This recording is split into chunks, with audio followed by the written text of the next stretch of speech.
Hello everybody, welcome again to my channel. In this video, we are going to see how the for loop is getting solved. Before seeing how the for loop is solved, we can see the definition for the for loop. The for loop repeats a block of statements inside it until a condition becomes false. So, when the condition becomes false, the control come outside the loop. And in case if any code is there below the loop, the code is executed or the program is exited. So let us see the parts inside the for loop. First one is initialization, that is initializing the loop variable.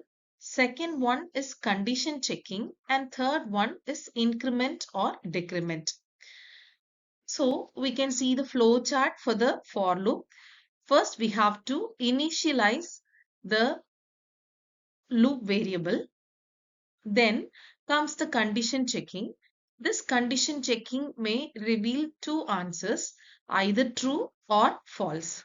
In case if true is the output for this condition, there is a body of statement which is to be executed by the for loop. Then it is continued by either increment or decrement. Once the increment or decrement happens, again the condition is checked. If it remains true, it is repeated. This particular structure is repeated again and again until this particular condition becomes false.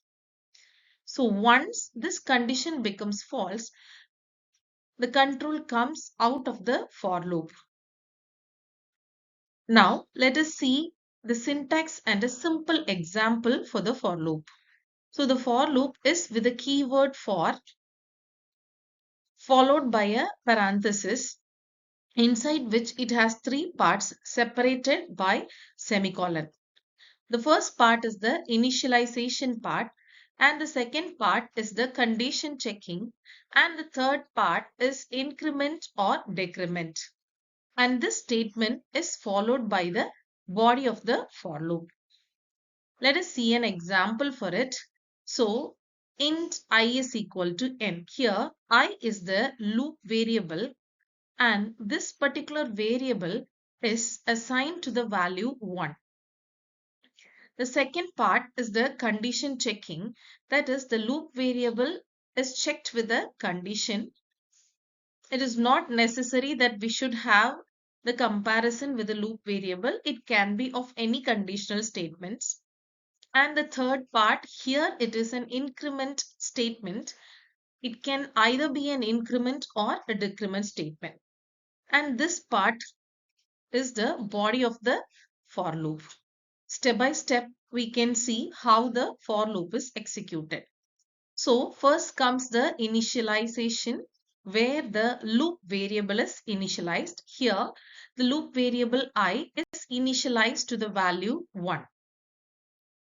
So next comes the condition checking. So the condition checking here is I is less than or equal to 3. So as we have the value I as 1, my condition becomes 1 is less than or equal to 3, which will be giving an answer true. True block or the body of the for loop will be executed. Here, the body of the loop includes a single statement, printf. It will be printing the value of I, which results in the output I is 1. Then it is followed by increment or decrement. Here in this for loop, we have the increment statement. The value of I is incremented by 1. Initially, the value of I was 1. So now after incrementing by 1, the I value becomes 2. So now we have to keep it in our mind, this particular sentence, that the condition is checked until the condition remains true. That is, it can be stopped only if the condition becomes false. So obviously, again we are going for a condition checking. That is, now the value of I is 2 with this increment. So the condition becomes 2 less than or equal to 3. Again, this statement also reveals the answer as true.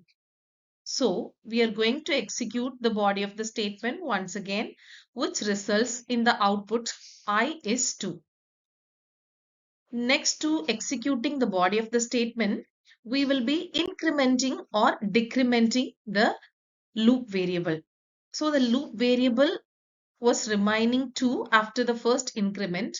Now, after incrementing I, that is 2 by 1, we are getting the value of I as 3. So again, recalling the thing, we have to go for checking the condition.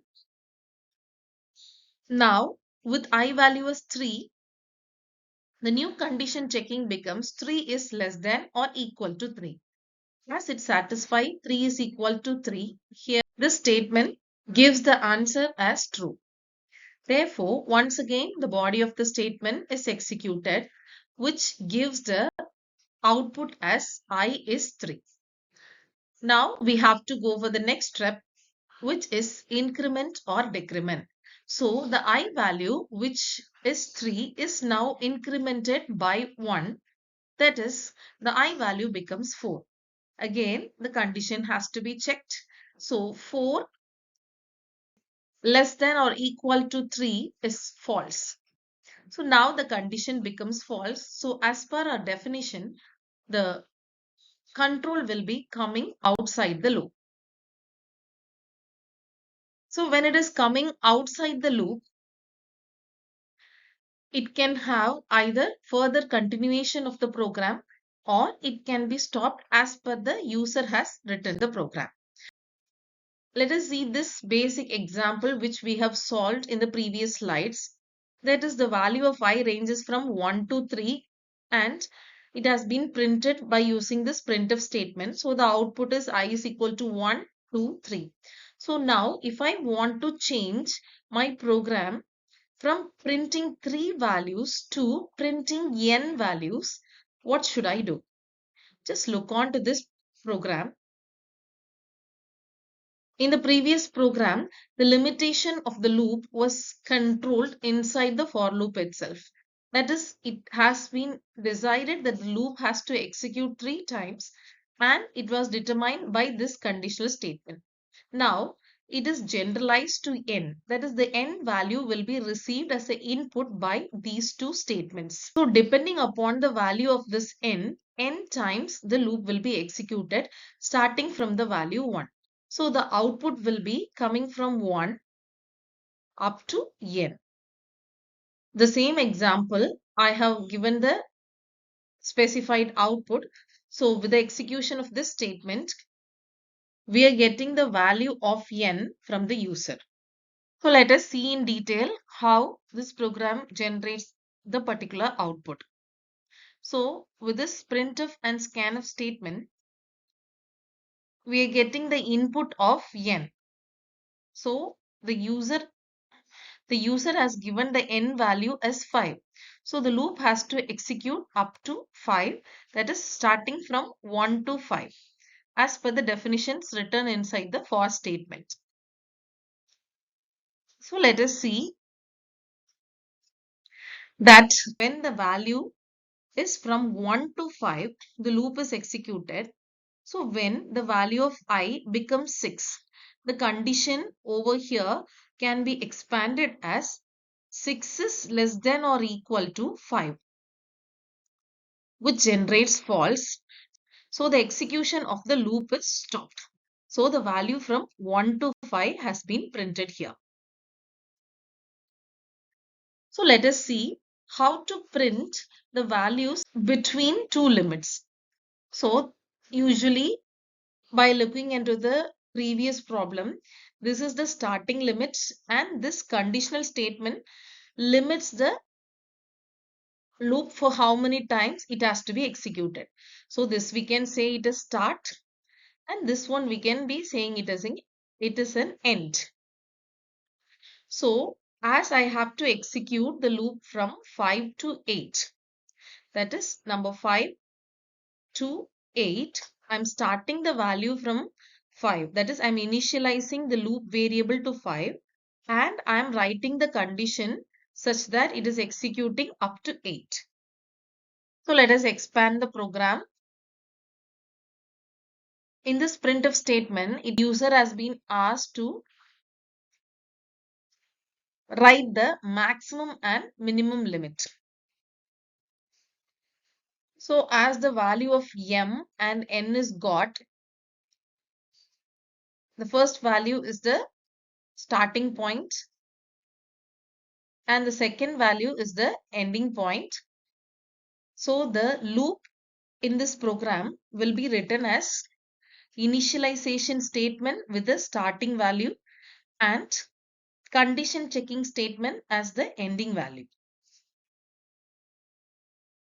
So as per generalization, that is by considering m and n, the values will be printed as initially the value of m will be printed. Then as it is increment by 1, it is printed as m plus 1, m plus 2. So let us see with an numerical example. So here it has been asked the limit and I'm putting the limit from 5 to 8. So the initialization is for m and the final is with n. So I am printing the value from 5, 6, 7 and 8. So imagine when the value becomes 9, let us expand the condition. 9 is less than or equal to n value has been given as 8. Okay, so this is m value and this is n value. So this condition becomes false. So once it is coming to print the value of 9, the condition become false and it is stopped printing as the condition is false. Hope you have cleared how to execute the basic for loop. Thank you. Thank you for listening to my channel. See you again in the next video.